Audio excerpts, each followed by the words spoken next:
Welcome to the Hustle Culture Podcast. My name's Sloan, and let's dive in. Hi guys, what is up? On today's episode of the Hustle Culture Podcast, we are going to be talking about my highs of 2020. I haven't really seen many people actually go into detail. Everyone's kind of vague about what their highs were. And honestly, I'm kind of nervous because I honestly had a really good 2020. Obviously, it wasn't the best it probably could have been, but I kind of tried to make the best of it whenever possible, if possible. So overall, thankfully, I was very blessed and very privileged to have made it out of 2020 in one piece. I kind of have three different genres: business, personal, and financial, I suppose. They kind of blend and mix together. I tried to come up with a lot of highs because, honestly, there was a lot of good points of 2020. I had a really blessed year, and I definitely grew a lot. Looking back at the end of 2019, I feel like I was kind of naive and I was still a child. Granted, I'm 21 now, so what do I know? But looking back, it was kind of a really awesome year for me, and I was really excited at the beginning of the year and was really pumped and everything for 2020. And then by March, most of my hopes kind of just dashed away, but somehow everything kind of gathered together. So first, I want to go over my business highs. I have 4, which is okay. I have 30 plus independent contractors. A lot of people get confused on independent contractors versus employees. Technically, they are different. However, essentially, they are the same. Independent contractors kind of make their own hours, make their own schedule in some sort of way. It's kind of hard to explain, but I have about 30. It goes with the season, goes with who I need. Girls.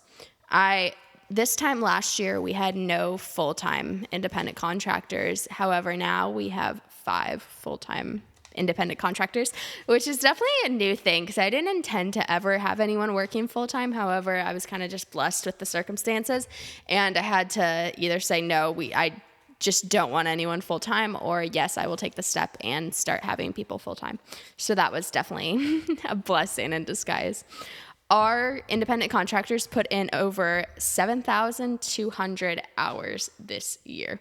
That is ridiculous when I was looking at the numbers, and that's actually a very small estimate compared to what I actually think it is. I had to be conservative, but that's crazy. That's ridiculous. I was thinking about that. That is so many hours that they have put in. And I just feel so blessed that I've been able to bless other people, I suppose. I hope that doesn't sound cocky or anything. But I just feel so blessed that I've been able to help other people provide for their families. Our company had grossed 6 figures this year. That is ridiculous because we just had our 3-year anniversary. And beginning of December, we hit 6 figures, which is ridiculous. I was like, never in my life. If you would have asked me 3 years ago if I ever thought what I'd be doing would be making 6 figures, I would have said no way. Obviously, we netted way less than that this year. But I was still very pleased with that. It's just ridiculous to think about because if you would have asked me 3 years ago, I so would never have believed you at all. I would have thought you were psycho. 3 years ago, it seems like such a long time, but reality is 3 years is so small in the grand scheme of how long you're going to be on the planet for. It's just ridiculous to think about. In 3 years, so much can be accomplished. And at the beginning of 2019, or at the end of 2019, I felt like a baby. I feel like I knew nothing, and now I kind of feel like I've established myself. I have my core group of networking people. We have our core group of clients and everything, and I feel like I kind of established myself this year, which is kind of crazy that I'm kind of breaking into the adult world. I feel like everyone kind of just thought it was cute and everything when I started the company and I was so young. Everyone was like, oh, she's so cute, she's doing this. And everyone kind of used my age to my advantage, and I always hated that when people would be like, oh, it's because she's young. Everyone likes working with her because she's young and everything. And I never really liked when people would use my age to either my benefit or my detriment. But it is what it is. So that was my 4 for the business. I'm obviously very thrilled. I hate thinking of what it could have been if obviously 2020 had not gone the way that 2020 went. But I am very excited for 2021. Next, I have my personal life highs, I suppose. I definitely became a lot more organized. I've always been very type A and I've always liked things the way I liked them. However, this year I've definitely become a lot more organized and a lot more minimalistic with everything I have. Definitely slimmed down my wardrobe to only the pieces that I really wear and really like and realistically wear and realistically like. What sparks joy, I suppose. I definitely have a better work-life balance. If that's one thing Corona and 2019 has taught me, is that you need to take downtime. The world's not going to stop spinning because you turn your phone off for 2 hours, even though some days I think it might. I maxed out my Roth IRA, which is ridiculous. At 21 years old, I'm blessed to be able to already be investing in everything. And obviously my parents have definitely played a huge, huge role in that. And I'm so blessed that I'm hopefully going to be setting up my future. The investments are doing good and everything. Stock market kind of crashed there back in March, but I think we're on the upswing, hopefully.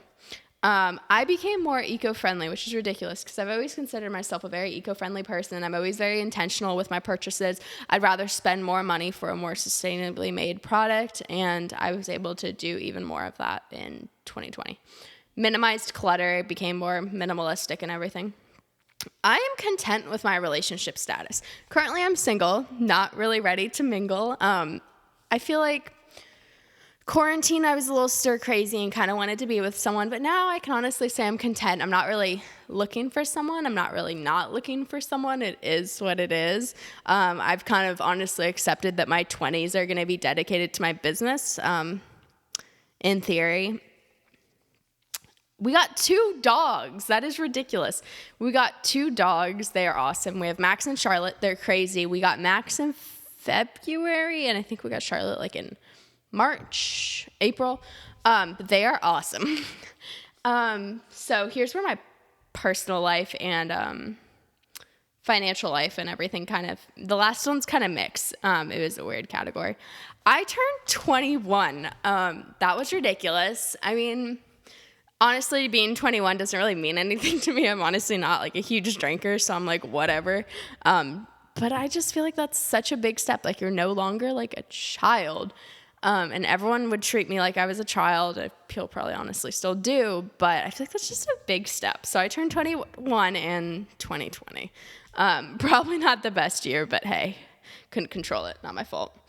I only have 1 class before I get my AA degree, which I'm really excited. And then I'm moving on and getting my business degree, and everyone keeps asking me why. And I kind of enjoy learning. I don't know if that's cheesy, but I enjoy learning, so I'm kind of excited for that. I only have 1 class left, and unfortunately, it's calculus. I hate math. I've had to take the past, 5 classes I've had to take. I think 3 or 4 of them have been math, because I put them off until the end, and now I'm having to take all of them, and thankfully, it's only 1, which has caused kind of a bit of a problem because you're supposed to be a full-time student in order to have health insurance, and 1 class definitely is not full-time. So we're kind of working through that because I'd kind of like to have health insurance going into 2021. Currently, I don't have health insurance, though. I've definitely become much more of a clean eater, which has been nice. I mean, I'm vegan and I'm gluten-free and everything, but I used to eat a lot of junk food, vegan junk food or like gluten-free junk food. I mean, I still do sometimes, but I've definitely become more of a whole foods, plant-based, clean eater, I suppose. Definitely have been drinking a lot more water, which has been good for my body. I've become more active. I've always been a really active person, but I've been going on a lot more walks during COVID. That one was kind of loose and everything. My cat is currently rubbing her head against the mic, so I think this might be time to cut it out. So I hope you guys have an awesome rest of your day, an awesome rest of your week, and this is kind of just a bonus episode, so I have to go film another one for Monday. Still have no idea what I was doing. I still trying to figure out the mic situation. It's kind of weird because I messed with a setting, and all of a sudden I can hear myself now in my headphones, and I'm kind of confused about that, and it's been kind of weird. But I hope you guys have an awesome good day and an awesome rest of your week, and hustle hard, but not too hard. Bye.